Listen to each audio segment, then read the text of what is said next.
Welcome, everybody, to another Build a Mind podcast episode. Today, we have with us Aleks Svetski, the author of the Bushido of Bitcoin, well, currently writing the Bushido of Bitcoin, and the author of the Uncommunist Manifesto. I'm super excited about this episode. I'm a little bit of a fan. Svetski was one of the first writers in the space that I started listening to Guy Swan's podcast and reading on the Bitcoin magazine articles and all that stuff. So super excited about this one. Will has a couple of takes to give us later in the episode. We're going to start it off with a little bit of his history and what his opinions are on Bitcoin mining. So Aleks Svetski, like I said, is the author of the Uncommunist Manifesto, and he's currently writing the Bushido of Bitcoin. But he also founded the #1 Bitcoin Times collectible publication and the world's first savings app, Amber. And he also open sourced the first Bitcoin LLM, Spirit of Satoshi. So he's now working on the Nostr-enabled travel network Satlantis. So maybe we'll be able to get a little bit out of him on that one. But let's bring him up and get this episode going. What do you think, Will? Yeah, let's do it. All right. Aleks, you are on stage. So Aleks, first and foremost, what do you think about Bitcoin mining? Have you ever done it? What's your take on it? Well, first and foremost, thank you for the illustrious introduction. Appreciate it. Bitcoin mining. Well, I haven't mined Bitcoin specifically. My mining days were a little bit earlier, so I say this with a little bit of regret in my heart, but I was mining Etherium and other fucking shit coins in the beginning. So I remember when my early foray into Bitcoin, I always say I climbed Mount Stupid, and I got to the top, realized there wasn't a lot of intelligence or oxygen down there, and then I ran back down. So I kind of quickly, I came into Bitcoin, fell down the crypto shitcoin rabbit hole, and then came out and found Bitcoin and then Bitcoin Twitter quite quickly. And yeah, I'd say like early influence on that was people like Tone Vays, Giacomo, and all that sort of stuff. And I just found like more, I guess, intellectual consistency there. But to tie that back to the mining stuff, during my little shitcoin phase, I decided to buy a bunch of GPUs, and I was doing a whole bunch of mining. We were putting together these badass motherboards with like space for 4 GPUs, 6 GPUs. This was the era of AMD cards that were like the RX 570s, RX 580s, and then the NVIDIA cards, like there was I can't remember now, like T980s or whatever the hell it was. There was all sorts of stuff going on, right? And I was running around like to different computer stores and buying cards and this and that.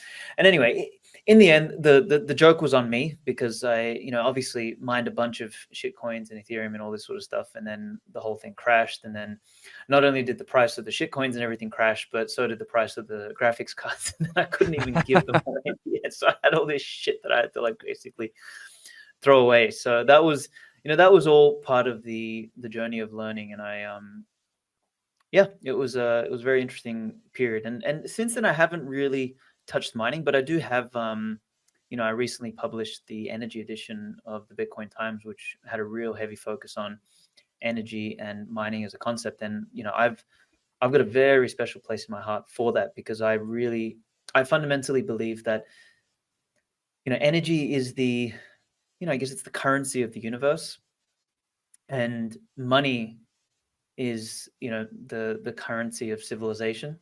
And Bitcoin sort of has a foot in both. And that to me is really powerful. And I think what a lot of people don't get is that nothing happens without energy. Like everything has an energy input. And, I don't think people appreciate the importance of the fact that Bitcoin is, proof of work, and that it is infusing itself with the actual energy grid, and the fact that energy and everything in time will be priced in Bitcoin. Like that symbiosis there is so profound. Like it's way more important than Bitcoin and payments and Bitcoin and this and Bitcoin and fucking whatever. Like the fact that it is blending with the actual energy infrastructure of the world, that to me just A, blows my mind, and B, tells me that Bitcoin will be the biggest thing on the planet. So anyway, that's Yeah, sort of that's I'm eternally fascinated by that concept, and I think about so many different things, but one that comes to mind immediately is a lot of Bitcoiners have pointed out that Henry Ford had this kind of like early prediction about an energy-based currency in the future. I don't know if you're familiar with that piece, for sure. but I Buckley said think something similar. and of course, like that became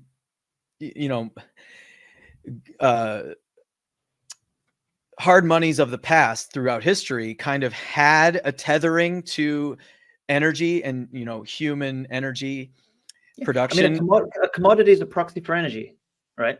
Like literally, matter is energy. Just there's a direct equation that we're all familiar with, E equals mc squared. Like there is a definite tether there. It's like where things get all fucked up is when we start to make money imaginary. It's as Stephanie Kelton says, it's just numbers on a screen. Yeah, no worries, idiot. Like, and that's where things get all fucked up. Yeah, sorry, it's like anyway, I cut you off. No, it's okay. I think there's so many angles to take this, and a number of Bitcoin philosopher types have expounded on this concept. But I think just like we don't have enough Bitcoin books, we don't have enough Bitcoin podcasts. Some people may disagree. We don't have enough discussion of some of these ideas, even though they've circulated already. And this is, like you said, extremely profound. Humans need money to store the energy of their labor and for future use and to build society. And when that became uncoupled completely, with the removal of the United States dollar on the gold standard in 71, but even previously, with things like Bretton Woods after World War II, and with things, of course, like the Federal Reserve Act in 1913, and all these things that were kind of continually removing the currency from being tied to energy so that it could be manipulated. I mean, that's what I think was the reason why. So that it could be abused and manipulated by those who were closest to, the money printer or those interests. So Bitcoin represents a return to that, obviously. I think you'd agree. And it deserves just all of the attention, I think, in order to understand this thing. And of course, mining is at the heart of that. Yeah, I think it represents something really unique in that it's both a return, but it's a breakthrough as well. So Bitcoin's got this paradoxical effect about it. In fact, I was literally writing a section in the book this morning. I was like messing around with a piece, and I was talking about specifically this paradoxical nature of Bitcoin. Let me see if I can find the passage, because it was it really fit. Anyway, I don't think I'm going to find the passage, but it talked something about the fact that Bitcoin has like this.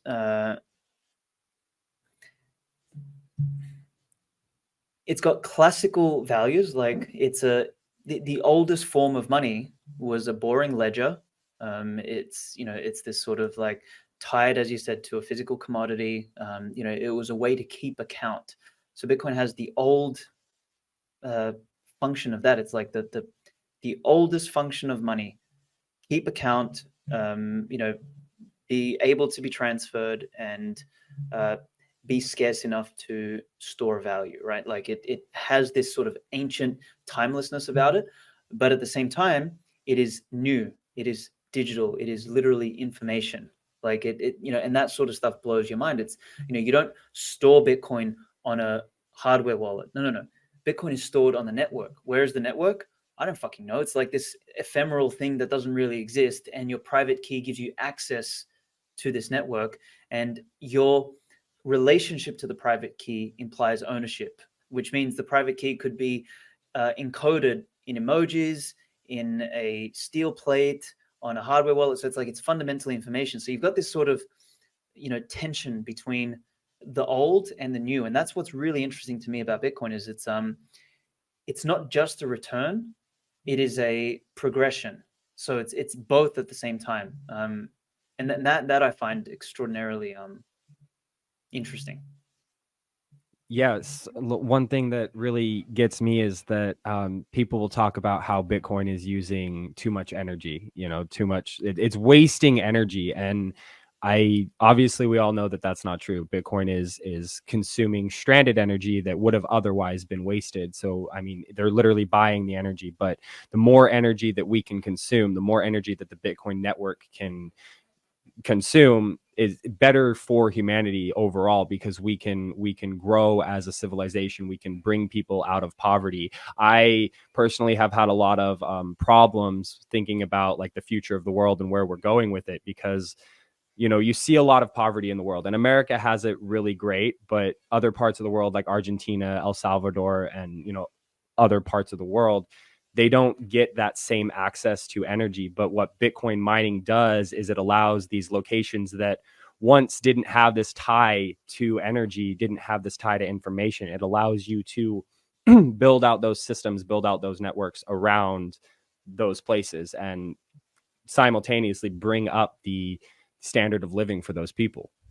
Yeah, I mean, I want to pull apart two things here. So number one is the notion of energy usage and energy waste, right? So waste is necessary, but the minimization of waste is always a good thing to strive for, right? Like you don't want to, like, let's say you produce 100 units of something, you don't want to waste 99, right? Like that's just stupid, right? So, but if to produce 100 units, you have to waste 5, and, you strive towards maybe one day wasting 4 or 3 or 2 of the units, that's fine.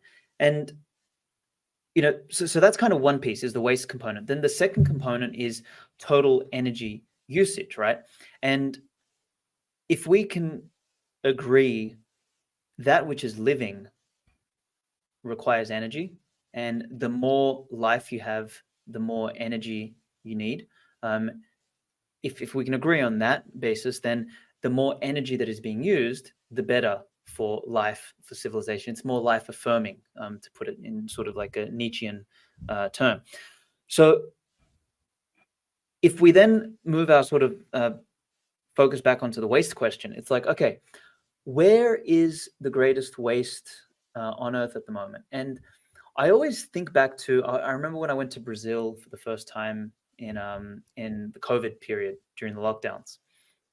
And I remember I was at a what do you call it? Like a big shopping center, right? Like kind of like I don't know, you guys, if you call them Westfields over there, but it was like a big shopping center here. And all I wanted to do was get a fucking SIM card.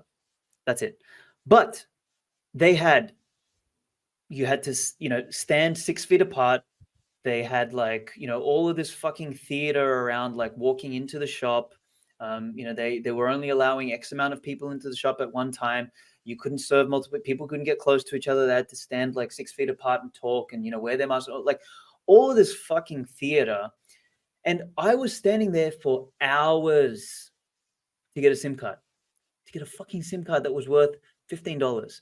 And I was sitting there thinking, imagine if, like, I mean, my time, I try and value it pretty highly. I try and say, okay, well, at least for me, my time, I try not to, like, if someone was to hire me, I wouldn't sell myself for less than $500, $1,000 an hour, right? I was there for 4 hours. That fucking SIM card cost me 4 hours, cost me $4,000 in real time. And when I started to multiply that out by the number of people that, the time that was wasted from this kind of stupidity that was the lockdowns. And then I looked at, it was really funny. I was standing there and across, so I was at the shop trying to get in for the SIM cards. And then across from me was a car hire place that was like a little office for car hire.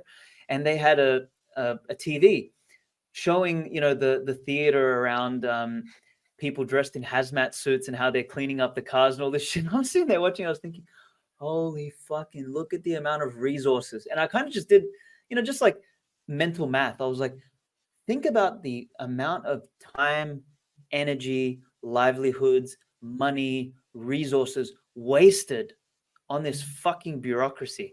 And then when you start to extend that out, like if you think of it in a monetary aspect, and you see where I'm going with this, if you think about the amount of time, money, energy, personnel, resources that are wasted on like let's use going to pay with a Visa card at the shop down the road to buy my coffee. What is needed for that? Well, you need the terminal. You need the merchant infrastructure inside that. You need the payments infrastructure. You then need the banks. How many offices and banks and physical personnel work for all the fucking banks? Then you need like Visa and MasterCard. Then you need the central banking apparatus. Then you need the judicial system. Then you need the military fucking industrial complex, all so that I can go buy a coffee. How much of that bloated infrastructure is waste? Man, I would argue like 90% of it, maybe even 95% of it. And then layer on top the fiat stupidity that is emergent from having fake money, i.e. blind excess consumerism, people buying shit that they don't need, plastic crap that they don't want, the high time preference nature of like, just buy, consume. And then the malinvestment that comes with that. It's like you've got bad money. You need to gamble it on something because the money is an ice cube, it's melting. So you've got literally waste upon waste upon waste upon waste upon waste. It's a fucking miracle the world still actually functions when you think about the layers of waste. So if we come back to what I said in the beginning, if we produce 100 units of something and we're wasting 99 of them, absolutely fucking incredibly stupid. Now, I don't know what the ratio is with the modern world underpinned by a fiat system. Maybe it's like we produce 100 units, we waste 80. Maybe it's 90. I don't know. It seems like a lot when you start to kind of like map it out that way. Bitcoin, on the other hand, it literally transforms energy into money that is instantly transportable anywhere in the world. There's a fucking ledger that nobody can change, that's transparent, that we can all measure against. Like, it gives you all of that stuff, which we need layers and layers and layers of bureaucracy and infrastructure to provide something that is not even like 1% as good as Bitcoin. So like it produces something 1,000 times better for 1,000 times less cost. And the fact that it's sound money means it incentivizes better behavior, better investment, less consumerism, and all this sort of stuff. So like the magnitude of difference when it comes to waste, like is, I don't know, it's like a fucking grain of sand versus the earth. Like that's the sort of magnitude we're talking. So when people talk to me about waste, I honestly go on the offensive. I don't worry about, but Bitcoin's doing stranded energy and all that sort of stuff. Like that's all cool, but I just go on the offensive. I'm like, okay, tell me how much is fucking wasted on the status quo. Mm-hmm. Like it's hundreds of thousands of times more than what Bitcoin provides. Are you ready to discover your mining potential and take your mining game to the next level? Join us this summer for a game-changing opportunity, an exclusive one-day Build a Mine bootcamp at the Bitcoin Conference in Nashville, Tennessee. Learn from the very best, gain insights from industry experts and top operators who have mastered the art of efficient and profitable mining. Avoid costly mistakes. Don't waste time and resources on trial and error. Learn proven strategies to grow your operations quickly and efficiently. Save time and save money. Get the same invaluable content and guidance offered in our quarterly 3-day bootcamp condensed into a single intensive day. Perfect for busy miners on the go. Equip yourself for success to discover when to invest in equipment and property and when to seize opportunities in the world of Bitcoin mining. Don't miss out on this exclusive opportunity to revolutionize your mining operation. Space is limited. Secure your spot today. I've made it super easy. Go to the link up here and you'll be able to access the Build a Mine Bootcamp one-day intensive class. I can't wait to see you guys there. No, it is interesting. I mean, we've seen this waste issue being dealt with in a couple of areas. Currently, like Elon buys Twitter, renames it to X, fires 90% of the employees basically, and people will argue about how it's changed, and the 90% of employees that were let go, they were making it better, less bots, whatever. They have that argument, but the platform runs just the same, or if not better. So many efficiencies are possible now and quick innovations are possible. They're iterating and shipping new features all the time, and that bloat of all that employment didn't impact much at all. And you can kind of assume they were all there in the like trust and safety department, as sensors, and that's why they were needed, right? So they cut that fat out, And what are we left with? We're left with the same tool, works the same way pretty much, if not better, and that waste has been cut out. And similarly, like someone in Argentina, you know, living in Argentina under massive bureaucracies all over the place, hyperinflations every 14 years or so, and you know, waste, it's literal. Yeah, and so like Milei comes along and afuera, and like cuts a bunch of stuff, you know, lays off a ton of government employees. And look, what do you know? A few months later, they have their first budget surplus in like, I don't know, 20 something years or something. And so like, these are examples that prove how much waste there is, which is only revealed when you start throwing things away. Yeah. I mean, that's fundamentally what Bitcoin does. And this is something I've also tried to tell people is Bitcoin is fundamentally incompatible with the existing system. It just doesn't work. It's like in a principles perspective, it's incompatible. Like it's a fixed money. Contrast that with a completely elastic money supply, right? So it's like principally incompatible, and then it's technically incompatible. Like Bitcoin operates on UTXOs, like it's public-private key. It's a bearer instrument. Modern money doesn't work like that. It's, you know, modern money is not a bearer instrument. It's credit, not cash. You know, modern money is it operates on these credit accounts.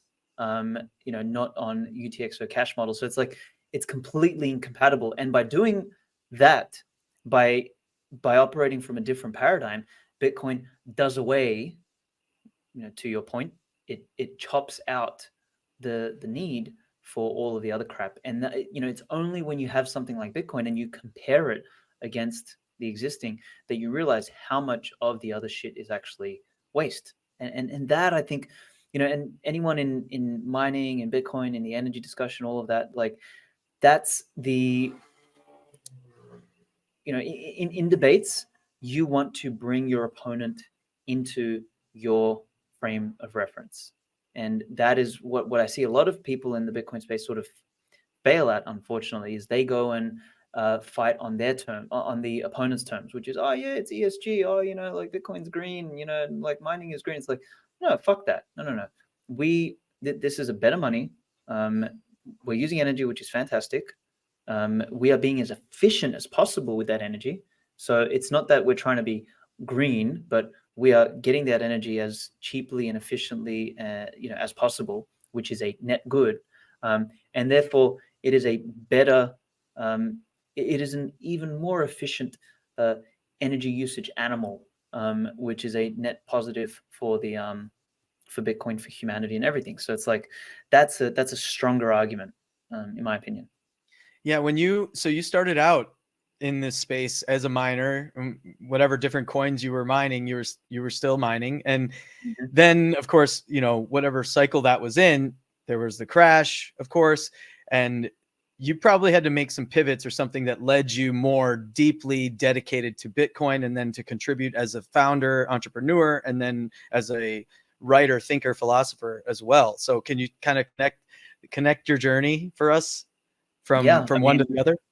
Yeah, no worries. I think I wonder what came first. If I was writing or if I was doing Amber. I don't know. Somewhere along the line between 2016 and 2017, I became more and more of a Bitcoin maxi. I was running meetups in the Brisbane location. I turned the crypto meetup into the first Bitcoin only meetup in Australia, and I started writing some essays. Basically, I think one of the first early ones I wrote was, you know, humanity, evolution, money, and Bitcoin, or something like that. And I remember, like, it started off with, you know, Bitcoin was invented 70,000 years ago, and I made sort of like the angle that I was using was, and you know, I've evolved from this angle, but at that time I had sort of read that book by that atrocious human being Yuval Harari. I read *Sapiens*, and you know, credit where credit's due. I hate this Gollum. Like, he's so ugly as a human being. But you know, that book, you know, from an anthropological standpoint, even though it's like very like rudimentary and basic, it was, credit where credit's due. As much as it hurts me and pains me to say this, it was useful. And there was some useful ideas in there. And one of them, at least at the time, was this idea of shared fictions. that make the human species more advanced. And I've changed my opinion on whether I think money is a shared fiction or not. I think money transcends shared fiction. I think it's more a language of value, which is beyond a fiction. But in any case, at that time, that's sort of what I imagined. And I used his idea of like this idea that humans at some point between 70 to 150,000 years ago started communicating about shared fictions. And then that's when Bitcoin emerged, because the first money was essentially Bitcoin. We just took a little while to get here. So anyway, that being said, I started writing. I wrote one other article in particular, which was during the Bitcoin fork wars, and this one sort of landed me on Bitcoin Twitter. It was a 3-part series of Bitcoin versus Bitcoin Cash, and it was the first time, like, I don't know if you guys have seen that. I think Murad, the trader, he created that chart of like Bitcoin starts as collectible, grows to store of value, the medium exchange, the unit of account. So I did the chart that inspired that chart, actually, which was this pyramid of starting as a collectible, then growing to store of value, et cetera, et cetera. So he took that, and me and him sort of were like writing on Medium at around the same time. So he took it, turned it into a more recognizable chart. But that article that I did got picked up by Giacomo Zucco and Tour de Meester, and that's where my little Twitter journey started, right? And it was around that time, I think I also had the idea of Bitcoin. It just hit me of Amber. It just hit me at the time that Bitcoin is not a trading instrument, it's a savings instrument. And a savings instrument needs to be collected. And it was in my original chart, like it's a collectible and a store of value first. So like the era we're in requires means to collect. And that's what the genesis of Amber was. Like, we were the first Bitcoin only DCA product in the world. It didn't exist at the time. I got laughed at by every fucking investor, by everybody saying, oh, wait a minute, where's Ethereum? Like, aren't you going to trade? I was like, no. We're not making money off trading. We are helping people collect Bitcoin. This is a Bitcoin savings app. And they're like, what the fuck are you talking about? And, lo and behold, 4 or 5 years later, there is a Bitcoin savings app, a Bitcoin DCA app in every single market everywhere in the world. So I'm kind of proud that we pioneered that. In fact, you mentioned earlier about Crypto Springs. It was Crypto Springs where I gave Corey the idea of like, hey, you should do like DCA instead, because at the time he was doing Give Bitcoin. That's right. Yeah. And there's one, I don't know if you're familiar with one product. There's one of my favorite products early on. I think it came out in 2014 or 2015. It was called Lawnmower. I don't know if you remember Lawnmower. Yes. But it's classic. Yeah. It was acquired, I believe, by Coinbase and then gutted and neutered, and it turned into, I think they sunsetted it. But the original Lawnmower app tied to your regular bank debit cards and allowed you to round up. Rounding up. Yeah, exactly. Yeah. And then that was the way that app early on helped people do what you're describing Amber really kind of perfected, which was a means of acquiring this collectible, and using typical behaviors we would otherwise do in our regular lives, performing basic transactions, coffees, groceries, and things like that, and then rounding that up, giving it a multiplier, and then every transaction you made, you'd sock away some sats. And yeah, that's my first recollection of a really powerful Bitcoin savings tool that was designed just for savings. Yes.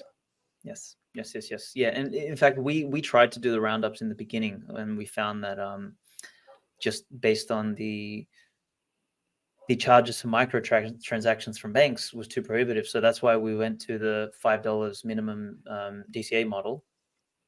And we found that you get the same result anyway. Just you selected day, week, month, etc. And yeah, man. So that was that journey. And then I, continued writing, continued building Amber. I exited that about 2 and a bit years ago. I had a big disagreement with the way the regulators and the financial regulators in Australia wanted to run things. And I guess I was too much of a loudmouth. I got personally debanked, all this sort of shit happened. And I just said, go fuck yourselves. And yeah, I kind of like, Amber was my last tie to Australia, because I'd already been out of the country for about 3 years or 4 years or whatever it was. So yeah, I kind of left that. and I proceeded to do some writing. I wrote the Uncommunist Manifesto, published that with Mark Moss in 2022. That did quite well. We ended up on, like, I think the crowning achievement was we landed on Alex Jones, which was hilarious. I didn't know that. Yeah. There's a classic video of me. Like, we did a whole info wars together with Alex, and you know what was funny, actually. He was tired that day because he was signing books and shit. So about 3/4 into the show, you know, we take like the break that he takes. Like, he takes 4 breaks throughout the show, and he looks at us like, "All right, gentlemen, that was fantastic. Look, I'm gonna go get a nap so you guys can finish the show." And we were like, "What the fuck?" So, like, all right, I'm taking a nap. Yeah, literally, he just does that in the middle of the show, and me and Mark look at each other like, okay. So he just, like, gets the fuck off the stage, goes, takes a nap, and me and Mark looked at each other, we're like, all right, what the fuck do we talk about? And Orange anyway, pill his millions of internet literally listeners. what we're trying to do, yeah. And and then That's great. But after that, I started writing the Bushido of Bitcoin sort of mid-year in 2022, after Uncommunist was published, and that came about from a podcast that Eric Kaysen and I did in 2022, which was kind of inspired by the book Shogun by James Clavell, which I think now has like some HBO series, which actually, mind you, looks good. It looks like they didn't turn it into a woke shit. Haven't watched it yet, so I can't comment. I've heard a ton of good things, but I also haven't seen it yet. But I've been very skeptical of it. But it seems like people from a lot of different walks of life and even Bitcoiners really like it. So yeah, I mean, if you've got Hiroyuki Sanada, who I think is one of the best actors in the world, there's probably, and apparently he pushed back against all the woke bullshit. So, you know, he's someone I really, really admire, both in real life and as an actor. So that kind of gives me hope for the movie. But so I set out to write that. Have been writing that for the last 2 years. I'm on draft number 6 or 7 now. Like, the book's come a long way. It was originally going to be like 40,000 words. Now it's about 125,000 words. It's much bigger, much deeper, much broader. It's really a history and philosophy book. It's not really a Bitcoin book. There's no history of money or why we need sound money and all that bullshit. It's more a book about culture, and a book that asks the question of, not is Bitcoin going to win or how does Bitcoin win? It makes the assumption, okay, when Bitcoin wins, who do we become? Do we become just another political parasitic class? Do we become a bunch of fucking degenerates, you know, driving around in Lambos and snorting cocaine? Or do we become men and women of virtue? And it's not enough to just say, you know, oh, Bitcoin fixes this and yeah, here we go. Like, there is an intention behind becoming men and women of virtue, and there is a set of virtues that you must seek to develop, inculcate, and embody and adopt if you want to establish a powerful culture or an ascendant culture. So what I did was I looked at what were the cultures that preceded the greatest civilizations on Earth, and what were the virtues that they lived by. And that's the basic premise of the book. So I looked at the samurai, the Romans, the ancient Greeks, the ancient Macedonians, the ancient West, the Germanic West, you know, medieval Europe, feudalism, and all this sort of stuff. And I found that there was a massive overlap. So yeah, it's basically a history book on that, and looks at what does a new code of virtue look like on a Bitcoin standard. So there's that. And then, along the way of writing that, I got my entrepreneurial itch back, and I went down the AI rabbit hole. Went deep down that, realized that most of it is hot air and fluff and, you know, crypto shenanigans part 2, basically. But set out to try and see if we could build a more based language model. So something that is trained organically that answers like a Bitcoiner. And I think we succeeded in that.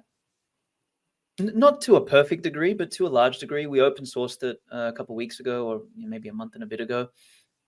And anyone can use it now. It's free. They can go to spiritofsatoshi.ai if they want us to host it and pay a couple sats to use it. But basically, it's like a public utility Bitcoin educational tool.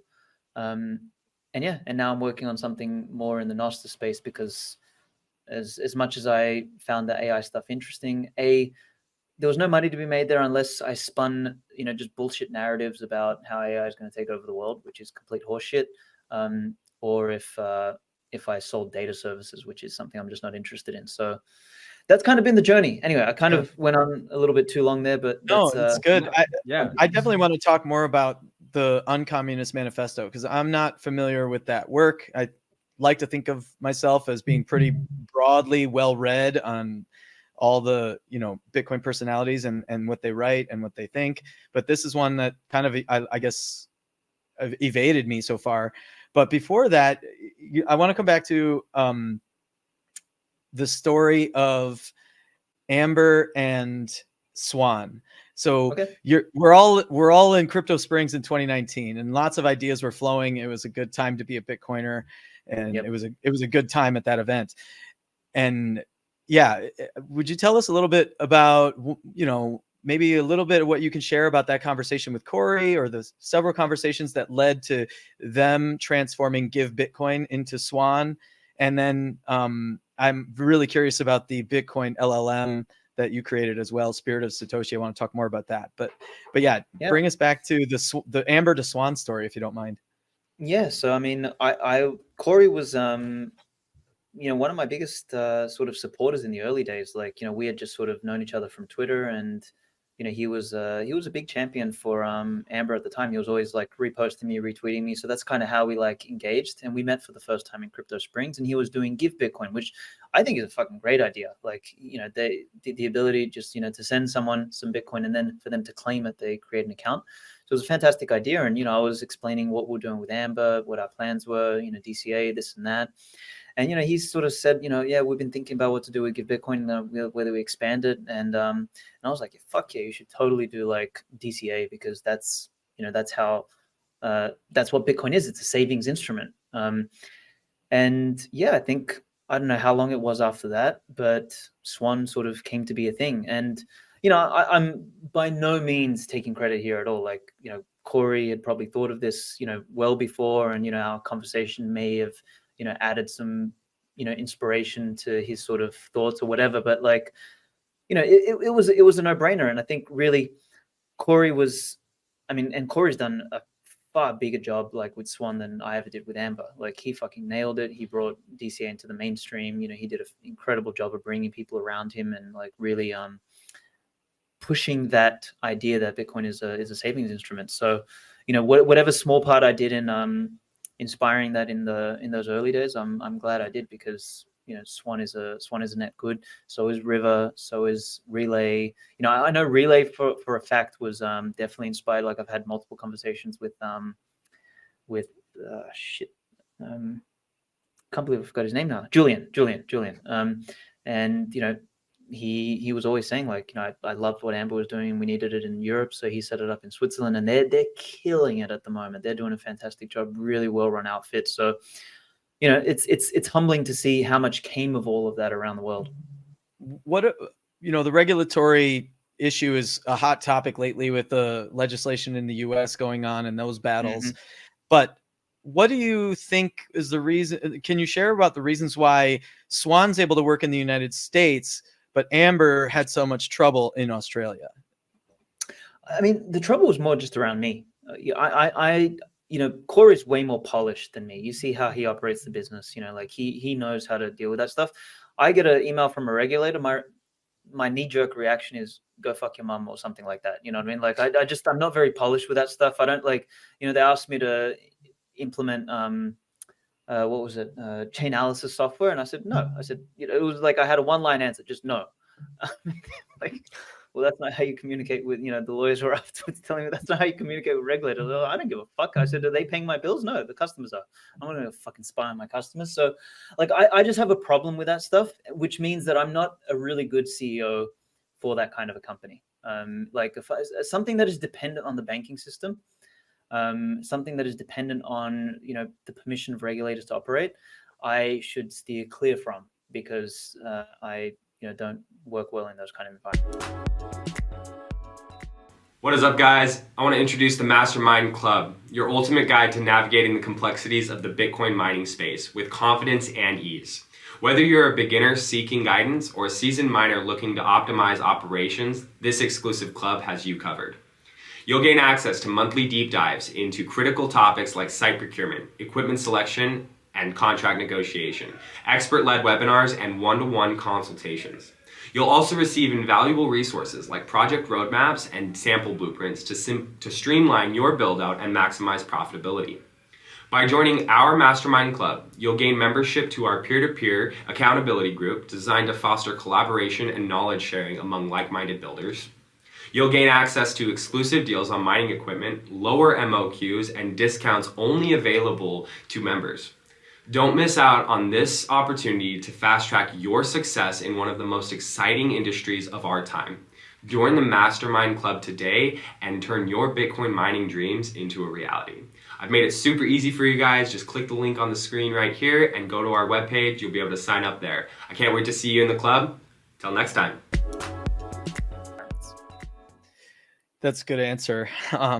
Yeah, and I remember when you got debanked. I remember kind of just the outpouring of support from crypto Twitter, Bitcoin Twitter for you during that time. And yeah, then Uncommunist Manifesto comes out, and maybe we have a bunch of listeners who also aren't familiar with that work. Can you just tell us about what it was like to work with Mark Moss and what the book really accomplishes and what your hopes for the project were?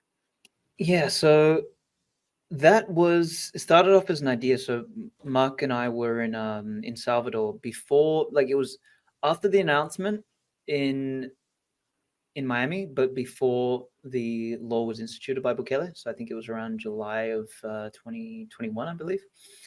And yeah, we were having lunch. Mark looked at me and he said, "Svetsky, have you ever read the Communist Manifesto?"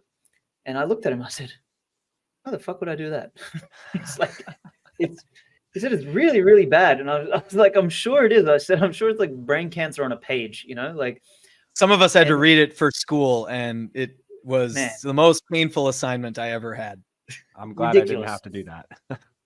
So, he asked me that question. He kind of said offhand, he's like, someone should really write like a rebuttal to that book, or just the opposite. And anyway, that was like the offhand remark. And after all the shit happened with Amber and everything like that, it was January of 2022, and I just called Mark up. I'm like, "Hey, dude, what are you doing next week?" He's like, "Nothing much.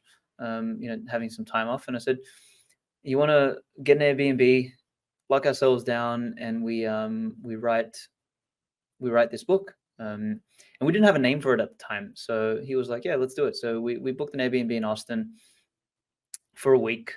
I think it was 5 days or something like that. And we set out to writing this thing. And it was funny how the name came about. Actually, we were having lunch, and yeah, once again, lunch. And his wife was there, and we were kind of throwing around names. We were like, the Libertarian Manifesto, the Freedom Manifesto, the Individualist Manifesto. And I was like, man, these all sound so fucking cringe. And, she just sort of says offhand, she's like, what about the Uncommunist Manifesto? And we all just like looked at each other for a second, we had to do that double take. We're like, damn, that's really good. So like, all right, let's call it that. And yeah, initially we weren't sure if it was going to be like a rebuttal or if it was going to be its own thing. And, in the end, it turned out to be its own thing. Like we followed the length and the structure of the original Communist Manifesto. So Marx had like 4 chapters. The first one was, more about the history. The second one was, where he goes into like what is communism. The third one is, about comparing it with other socialism and other political modalities. And the fourth was like a call to action. So we did something very similar, except what we also did, and I think this is really unique in books, is the first like 5 or 6 pages of definitions. So we establish a key set of definitions, and like some of my favorite around capital and capitalism. We say that capitalism is things and stuff and time, basically. So, there's the primary capital is literally resources, natural resources, time, and energy. And then you got sort of secondary capital, which is, reputation, ideas, identity, shit like that, right? Capitalism is the process of most efficiently and effectively using capital. So we make an argument in the book that capitalism is not political. Capitalism is an organic process. And to the extent that there is a political overlay on it, the more capitalist it is, the more organic it is. So we made it really hard for anybody to argue with like, oh, capitalism is evil. So it's like, okay, so using resources and time and energy more efficiently and more effectively is evil, is it? Oh, okay. So how about we waste time, money, energy, resources? No. But so it's like it's really hard to argue with that framework. It's no longer politics. It's economics. It's reality. So we did a couple things like that in the book, which I think were quite profound. And it's not something that, like, if you've read Mises or Rothbard or the Bitcoin Standard and all that sort of stuff, and you've got a good rooting in economic principles, it's not something you will not have heard before. But as a beginner's book, it's 10,000 words. It's like a 1 hour to 90-minute read. Like it's dense, and it's got like 4 or 5 really strong standout ideas like that somebody who is new to this line of thinking or this mode of thought, like, you can give it to them. It's the perfect handout book. And I think that's a big part of why we sold so many. Like, I think we sold like 10 or 15,000 copies in the end. And that is fundamentally because, it's something that you can easily hand out to somebody. It's a great gift kind of book. It's cheap, it's easy to read. And yeah, I think that's what was special about it. Yeah, the term capital, it's always bothered me since I was a teenager that the term capitalism had been hijacked or bastardized by academia, really writ large. And the fact that I love the idea that you start with definitions, create a proper frame that's apolitical around this term, because the typical argument that you have with someone who thinks capitalism is inherently political or thinks it's bad is, Ayn Rand sucks. And that's really the beginning and the end of their logic around it. Yep. And so again, I appreciate Ayn Rand. I'm not a Randian, but I really, I grew up reading her books and appreciated them along with many other books, but she, to a large degree, did a great job of setting a good frame around these ideas, but also left the door wide open for easy criticism just in her presentation of a lot of the ideas. And so you guys come along and kind of think through this and condense it into a neat little package. And I think that's really powerful. I'm going to have to read it. I haven't, like I said, it's evaded me thus far, but I'm going to have to dig in, and it's going to probably be something I end up passing around a lot because I love to do that. Buy 20 copies of a book that I like and just give them in passing when it makes sense. Keep a box in the car and give them to friends wherever I go. Yeah, I mean, you're familiar with Anatomy of the State, right? From Rothbard, that little thin one. Yeah, so I used to give that away a lot. I used to give the law away a lot. But and not to blow smoke up our ass, but I think the law is a little bit hard to read because it's like a little bit older English and stuff like that, and some of it is there's just like for the modern reader, some things they'll look at it and be like, oh, that doesn't apply to me, right? Anatomy of the State is more new, more modern, and it's absolutely fantastic also, but it's a little bit extreme in sort of like the case it makes for like anarchy and like no government and all this sort of stuff. So like for some people it's a little bit rough on their palate. But I think what we did with Uncommunist is like it's really well-rounded. It's easy for a beginner to read. It's simple. The definitions at the beginning help, and it's just like, I don't know, it's just a no-brainer. You read it and you're like, okay, I agree with that. I agree with that. I agree with that. I agree with that.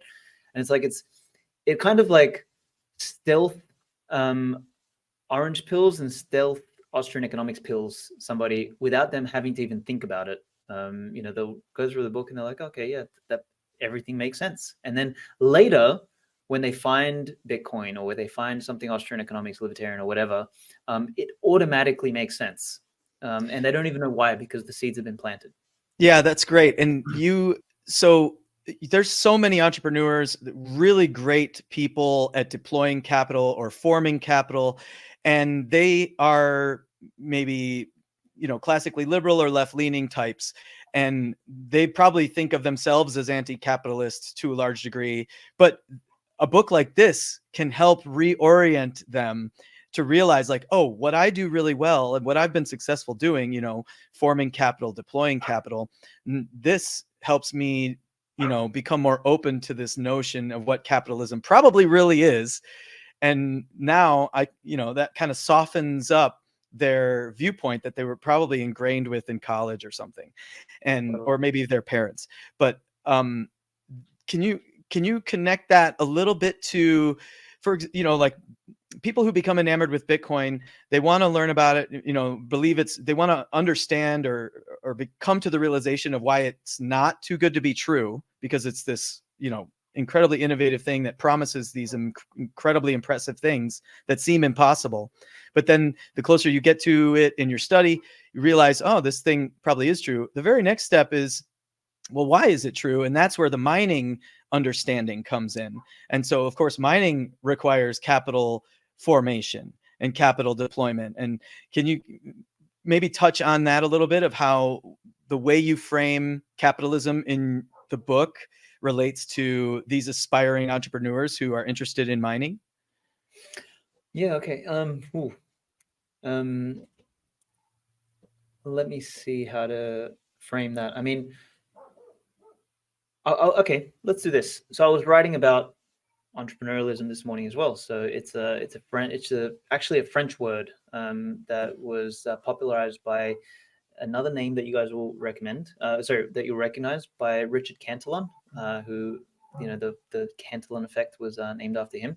So he popularized the name in sort of the 1800s. And what entrepreneur means is to undertake something. So it, if you kind of like, and I'm going to paraphrase here, but like if you go back, I don't have it in front of me, the Latin term is something to do with like grasping and taking, or like getting in between and like basically claiming something.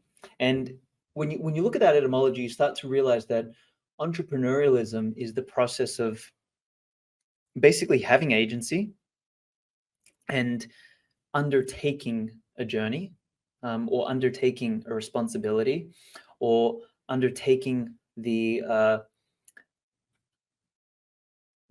call to solve a problem of some sort, and then to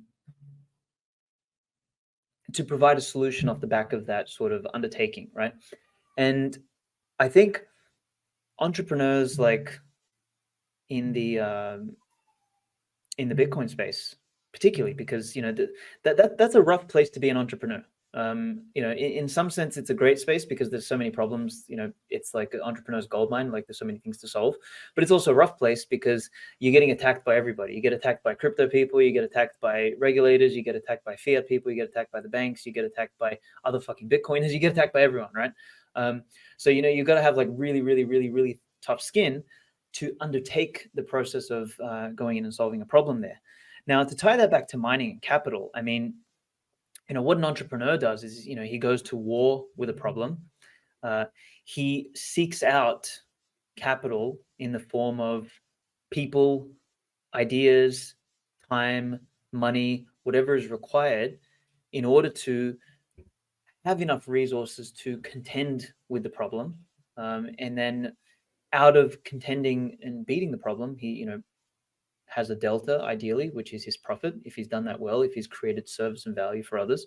And, he comes out the other end with more capital than what he invested in the first place. And that's like ultimately the role of the entrepreneur. It's like solve problems, produce shit, do it well enough that there is surplus capital at the other end, which means that the total gross product of the community you're in, the civilization you're serving, whatever, is higher. And that's the whole point of a growing organism. Like, you cannot have a growing organism, you cannot have life, all this sort of stuff unless it's growing. So I don't know if that specifically answers, but that's me trying to like tie the thing together. Yeah, I wanted to try to challenge you to tie it to mining, because I think there's something there, and the thinker that you are, I was confident that you could come up with a way to relate it to the audience, and I think you did. So I know Trevor wants to talk about the AI LLM that you came up with and open sourced, and then we want to get into some Satlantis discussion as well. So Trevor, you got any I just want to ask, like, how you thought of, like, what incentivized, I think I know, but what incentivized you to start an open source LLM like Spirit of Satoshi? Obviously, we have things like ChatGPT and they're super based, but what was the reason? I mean, I think you mean ChatGPT is not super based. Yeah, sorry, yeah, not super Yeah, based. yeah. So yeah, super woke would be the right. Yeah.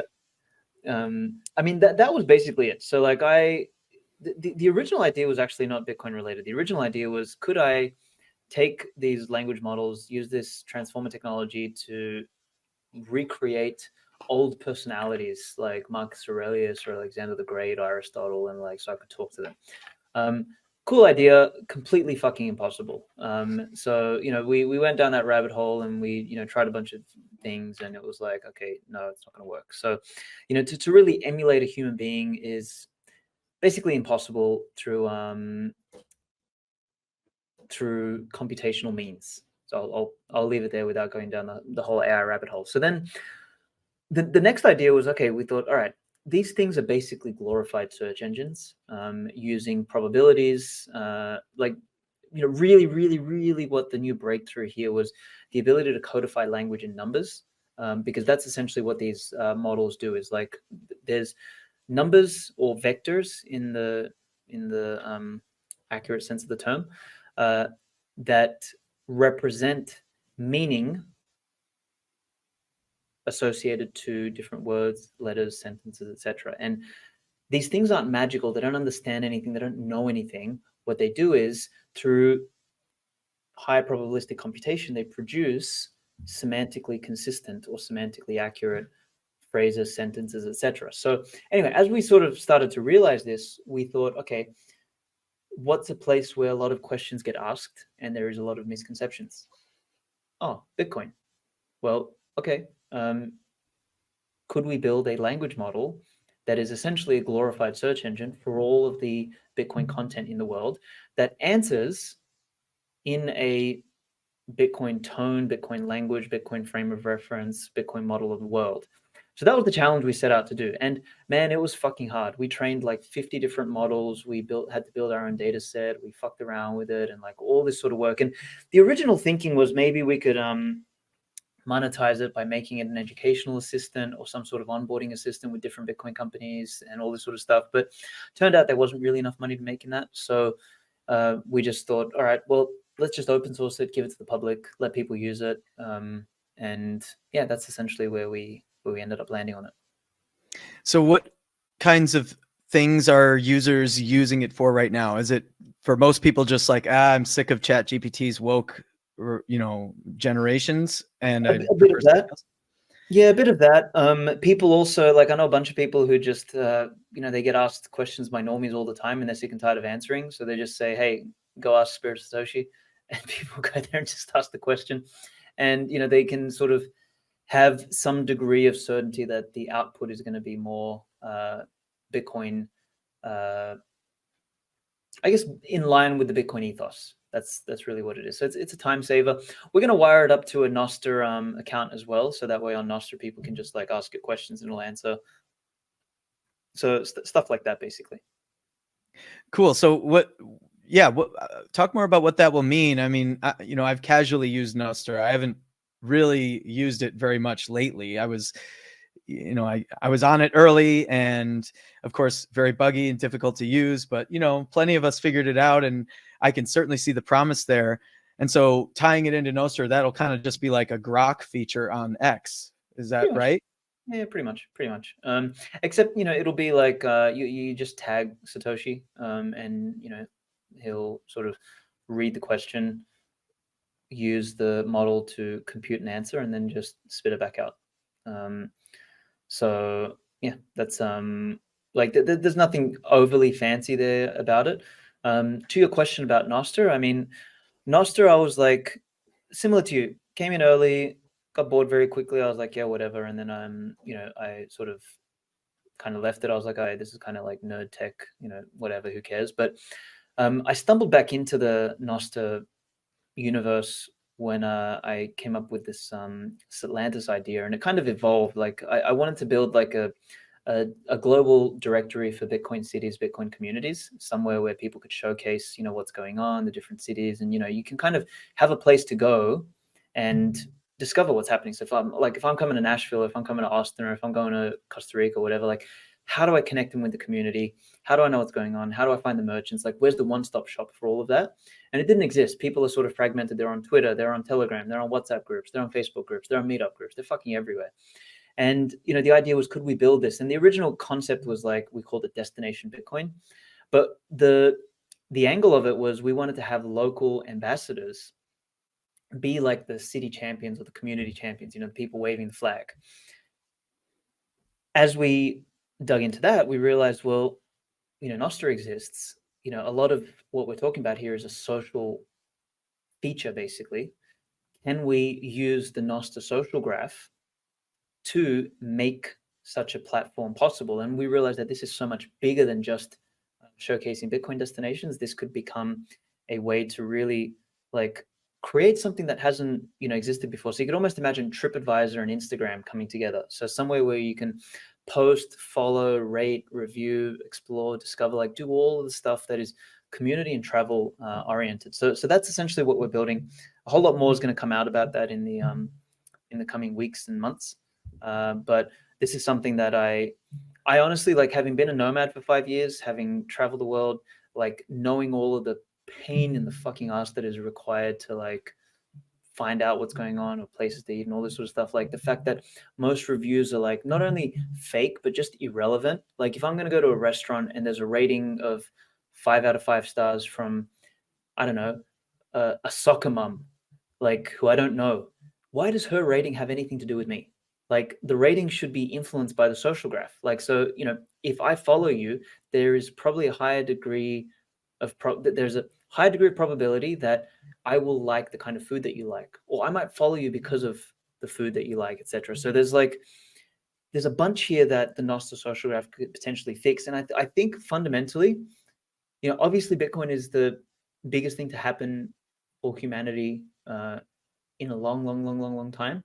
I would argue that Nostr is like, it's not on par with Bitcoin. I think Bitcoin is more important and larger, but it's near there because it basically adds a layer to the internet, which is an identity layer, and it pushes the internet has become, since, you know, the rise of Facebook, Instagram, all this sort of stuff, the internet has become a place for community and social networking.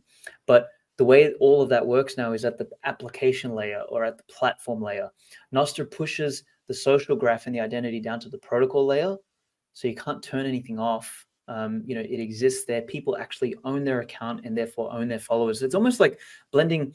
You know, people always talk about, you know, the only thing you own on the internet is your email list. Like, you know, on Nostr, you own your account and therefore you own your followers in the same way as you own your email list, and you get the power of the social reach that you get on social networks. So it's like it's really fucking fascinating for me personally, and I think there's going to be a whole bunch of different applications that emerge by taking Nostr as, like, I almost envision it as a social graph as a service. Like they'll plug it into their platforms and add a social element to their different products and services. So that's kind of what we're thinking. And I mean, I can tell that just your history of the projects you've been involved with, you're very interested in networks broadly, and, you know, providing, you know, what you're doing, I think, with Satlantis, great name, by the way. I love the name. And I think there's something to be said about naming things in our space after these ancient ideas, and bringing them current. Because as you said at the beginning of our podcast, Bitcoin is this kind of paradoxical blend of the ancient with the new. Yeah. And so the name is fantastic. And then what you're building here, you're leveraging networks to create a new, richer network for a set of people that the population of nomads, digital nomads, is massively growing and really shows no sign of slowing down to me as we become a global, you know, I hate the term global society, but this interconnectedness really does break down boundaries, you know, geographical boundaries and barriers and things like that. So what I really liked as I was looking through your material on Satlantis is that you're catering to this growing group of people and allowing them to kind of build their own network within your network, embedded in the Bitcoin network with Nostr. Yeah. There's I mean, I think there's just such a unique opportunity now. Like, I don't know, it's almost like the early web. There's something big that's going to happen here, and people are craving human connection as well. And this is sort of part of what I'm trying to do here is like, yes, Satlantis will be a digital platform that is socially enabled through a digital product like Nostr, or a digital protocol like Nostr. But the goal of it is to link you up with people, places, experiences, events, etc., in the real world. So it's almost like a bridge between the physical and the digital, and that's also very important to me, because I guess I grew up with one foot in the old world and one foot in the new world. Like, I grew up before computers, right? As I'm sure you did. Like, there was a time when we didn't have phones, the smartphone, like, basically glued to our fucking hip the whole time, right? Like, I still remember the modem when I was a teenager, and like all the sounds and shit like that. Like, so there's like a nostalgia about like real life, and it's not only a nostalgia, it's like it's a necessity. Like, you need to go out and touch grass and like live in the real world, etc. And as like, I think it's dangerous where pure digital world has gone, which is no link back to reality. It's like it's all becoming fiat and ephemeral and digital and weightless and Yeah, nothingness, with right? like all these filters on these photo apps, and Everything's becoming fake. Exactly. yeah, it's just that's so, I don't know. I just want nothing to do with it. And the digital nomads, they are, like you said, I think they're doing something about this desire that I think so many of us have in the current technological age, of interconnectedness digitally, but very fragmented connection or disconnection physically and socially in the real world. They're doing something about that. And I don't know what you think about the driving motivations and forces for people who choose the digital nomad sort of lifestyle. But one of them to me has to be that yearning for human connection and of course yearning for adventure combined. And what other motivations do you see, or how does that drive what you're creating?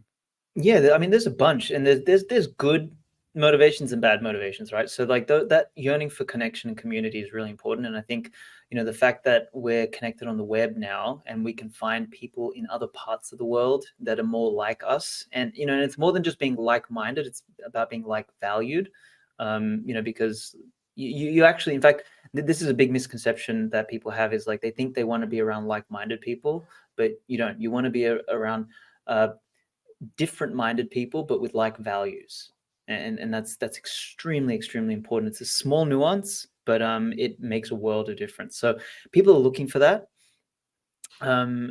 So that's, like, I would say, one of the positive things. You also mentioned this sort of sense of adventure. They want to see the world. That's another positive thing. Some of the negative things are like, they want to just fucking show off and like post shit on Instagram. I know a bunch of these like weird travel influencers and stuff like that. They fucking literally, There's like, definitely a fiat aspect to there some of really it. is. There really is. It's cringe as hell. So it's like, there's good and bad out of all of these things. Like, there's the idea of like, the network state idea, which Balaji has talked about, quite a bit in the past, but which was really, the genesis was with sovereign individual, this idea that there will emerge these places that operate on a new set of rules and primitives that people will come together around and establish, and whether I don't think a network state can live purely on the internet. It has to have a physical component as well. And sometimes I let myself daydream with Satlantis, is that could it, after 5, 10, 15, 20 years, become the substrate for the network state? Like, because we're a city homepage, could the city one day, if it's got hundreds of thousands or millions of members on it, like, could each city could we use the Satlantis page or the Satlantis city location as a way to grassroots direct where the city is, or how people connect and all this sort of stuff? So I don't know.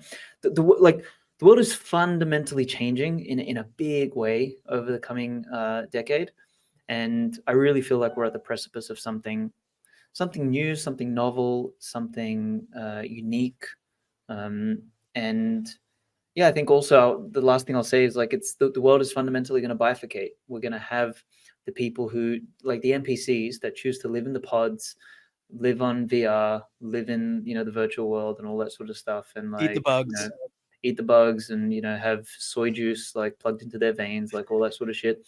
And then there'll be those of us who don't, and that won't last too long, because the other generation, like the NPC eating the bugs generation, will end up being infertile. They won't have kids, and their lineage will die out. Like so we'll just win because life just always wins. But you know, the world's going to bifurcate before it like emerges out of this dark ages. And yeah, I just think that we're not only on the right side, but we you know, we're going to win. We're just going to have to eat some shit in the process. Yeah, it's going to be a difficult journey for sure. And so Satlantis is, I guess, tell the audience more about Satlantis and how they could use it, and when, and how it might benefit them, whether they're a current digital nomad, an aspiring digital nomad, or have no plans to do that. Yeah, they could probably still use it locally, right? Exactly, yeah. So join your local community. So everything that's happening, like, we'll have a real heavy Bitcoin focus in the beginning, but it'll evolve obviously beyond that. I don't know when this comes out, if it'll be ready yet, but like the public beta launch of Satlantis will be in Prague in the middle of June. So if this comes out beforehand, people won't be able to use it yet. But if you're someone who like is central to your city, like if you're running a meetup already, if you're already running like a Facebook group or a WhatsApp group or a Telegram group, if you're doing stuff in your city and you want to put your city on the map, like on Satlantis, you can go to satlantis.io and you can select to be an ambassador. It'll ask you for like your NPub, your email, and all that sort of stuff, and then we'll, you know, reach back out to you, and you'll have the opportunity to kind of claim the city and be the founding ambassador of the city. And the kind of people we want for ambassadors are literally people who've like lived there, who know the place, who know the best places to eat, the best things to do, the best places to stay, what all the cool shit going on, etc. And it'll basically act like your you know, it'll be a new Nostr client that you can use. But instead of being more like Twitter, like, you know, which, you know, I'd say Primal and Damus, for example, are more like Twitter. They're more about microblogging and writing short posts. Satlantis will be more visual and video oriented. So it'll have a bit more of like an Instagram feel. So like you might post like, you know, hey, I found this really cool restaurant today. They don't do any seed oils. Check them out. You know, you can take a photo, tag the location. The location can claim it, so they can have almost like an Instagram profile meets a Google Places profile, so they can build a following and have their reviews and their information, everything in there and all that sort of stuff. So it'll be a real place where, like, you know, we can build these cities. And if you're someone who is like really interested in putting your city on the map and attracting people and all that sort of stuff, like, you should definitely jump on Satlantis and apply to be an ambassador. And then, yeah, if that's not you, if you just want to like join, it's, you know, it's free to join. It's a Nostr client. Just log in with your NPub. If you don't have one yet, you know, you can create an account with Satlantis and it'll create you an NPub, which you can use to log into any other Nostr application, obviously. And it'll just be a new place that you can post. That's it. It'll just be more visual image and video oriented. That's cool. I had an idea, very somewhat similar, not as rich and as developed as you're describing, but you know, I got my start in the space kind of as an educator and organizer with Bitcoin meetups back in 2013. And so 2014, we'd been running a very successful weekly meetup. I was helping other meetup organizers around the country in the US kind of get more success and more of a following and a better attendance with their meetup events. And I just thought, you know, we all need to connect. All these meetup organizers need an easy way to connect. And so I thought of a social kind of a social media application that would be kind of like, you know, Twitter, Facebook groups, and meetup.com all in one. I was going to call it Satoshi Social. And, you know, that project never really went far, but probably because the bear market set in and interest died, not with my meetup group, but with a lot of other groups around that I was trying to coordinate with. But again, a lot of the ideas that we've seen in the past were good ideas. They were just too early. And yeah, now is a big thing.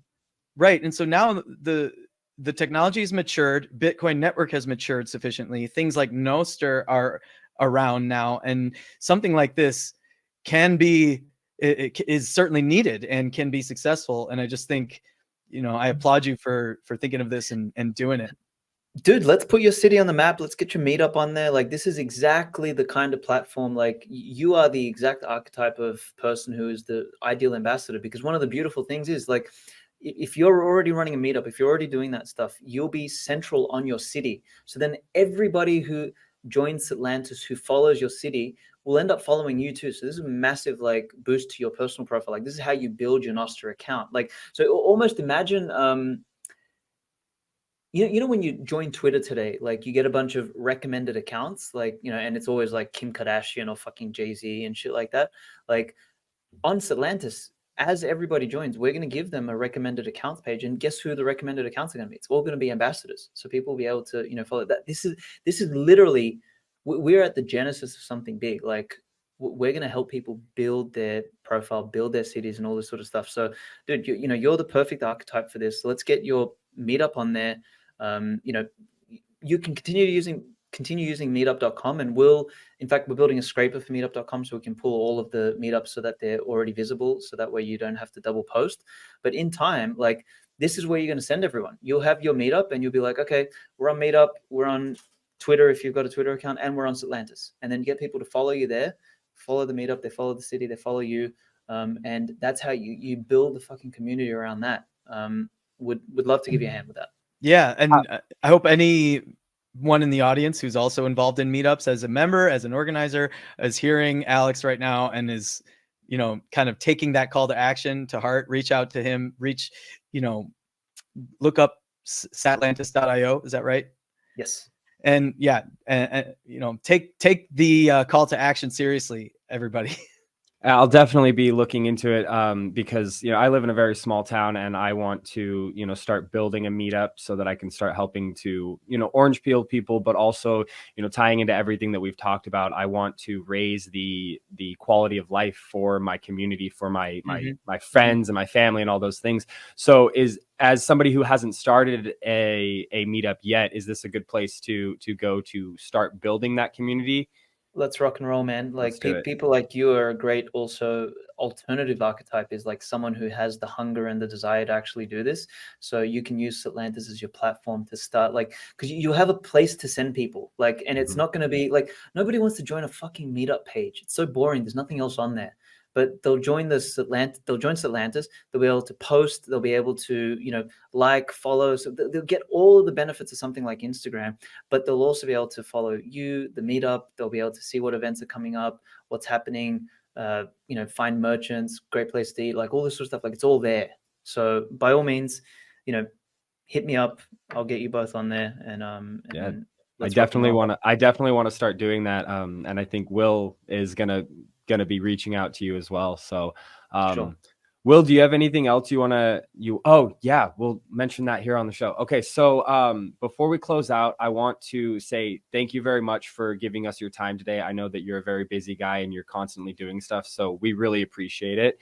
Sure. We want to give back. We want to give you an opportunity to meet us and meet our listeners and stuff like that. So we're doing a mining conference in September, put on by Scott's Crypto Mining and Scott Offord.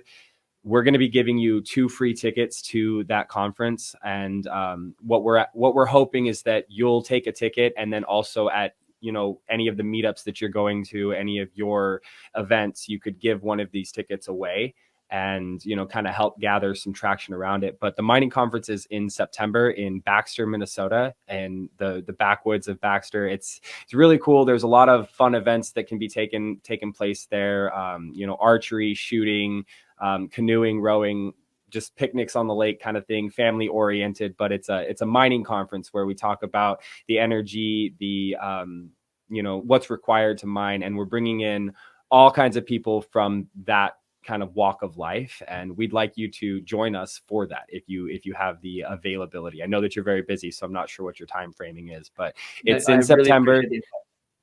Yeah, so we'll make sure you get the tickets for that. And where can people find you? Where can people find your books, the Uncommunist Manifesto? I know that Bushido of Bitcoin isn't out yet, but where will that be? Where can people go to donate to your cause? Those kinds of things.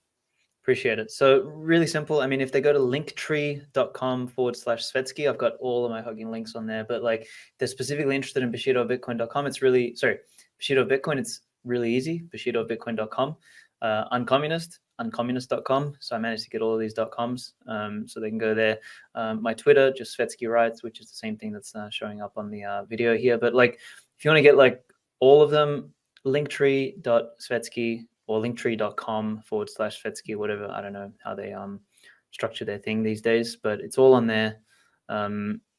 Yeah, reach out. My DMs are always open as well. If anyone's got any questions, comments, or anything like that. If anyone wants to talk about Satlantis, Satlantis.io, put your application in or reach out to me on Twitter. Let me know, and would love to help people out on that journey. Dude, awesome. That was awesome. Thank you so much, man. And we're going to close it up after this, at this, guys. Thank you for watching. Thank you for joining in with us and, being part of this group. We will see you next time. Take care. Thank you, Svetski. Thank you, gentlemen.